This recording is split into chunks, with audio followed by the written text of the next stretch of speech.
insists that its conduct during the elections were in line with orders of the nation's civil authority. Speaking at a joint press conference in Abuja, Defense spokesman Colonel Oyema Nwachukwu said the military, since inception of democratic rule, has subordinated itself to constituted civil authority and will not contravene extant law. We've also taken into account the very serious concern of the military high command and the Nigerian police force about that unfortunate incident, talking about the alleged encroachment of some soldiers or military personnel into a collation center. We want to assure Nigerians that we will remain non-apolitical, I beg your pardon, non-partisan and apolitical. We will remain neutral and, of course, as professional as we've always been. Once again, we describe that incident as a very unfortunate one. It is a major concern to the leadership of the armed forces and the Nigerian police. We are also mindful of the fact that the role of the armed forces of Nigeria is complementary to that of the police force. We equally have no doubts that we are taking a back seat as the armed forces of Nigeria, while the Nigerian police force takes the lead in the security architecture for these elections. I want to believe that those gaps, those lacunas that brought about that unfortunate incident have been addressed. The incident is being investigated, and after exhaustive investigations, definitely we will make a report. So we want to assure Nigerians that nothing will be swept under the carpet. We will be as transparent as possible. Thank you so much. By the INEC.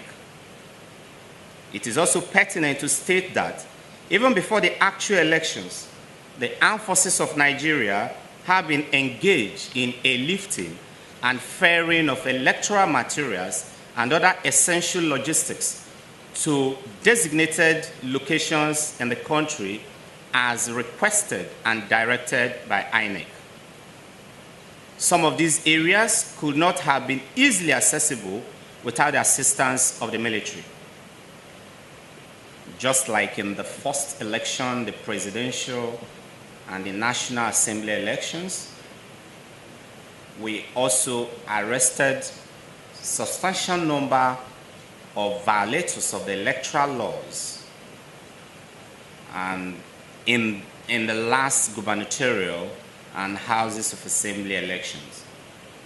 Specifically, in our we have a total of 796 suspects arrested in the last election.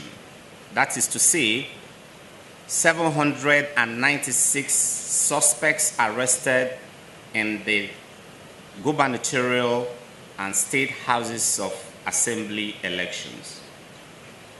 If you add that to the initial 323 persons arrested during the presidential and National Assembly elections, it will give you a total of 1,119 persons arrested so far. It may also interest you to know that in the gubernatorial and state houses of assembly elections, the state that recorded the highest number of arrests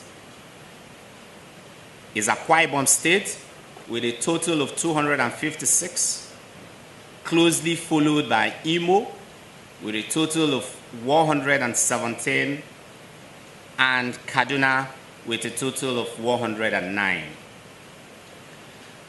I may also need to quickly add here that these suspects in our custody also include suspects that were transferred to us from our brothers and sisters from the armed forces of Nigeria.